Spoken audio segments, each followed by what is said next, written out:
Miami Chrome pe o pechi number 2. Nana wo pechi number 2. Miami nana. Wadaruma. Pechi number 2 hine. Nana. Wadaruma.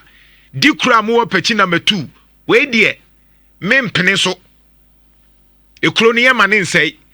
It is the responsibility of Nana owo pechi number 2. Me nana. To make sure say Galamsey na ekosono.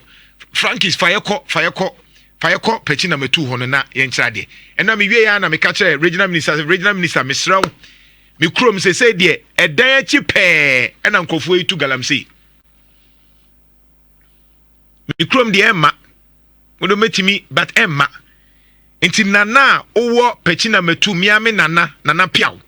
Pechi number 2 odi kro mpanyifo ne abusia panyi amowo pechi number 2 miami kro mu. Maso enti mu de mon kan so munyan se makwa gisika anasa mu hu ya me ka kirem se efie chipa yesi dan no e na pechi number 2 Miami Chrome ye Galamsey butu me yam hye me nam se se de mu nsuro nyame mu nsuro bibia mo de beba ti mi ya tro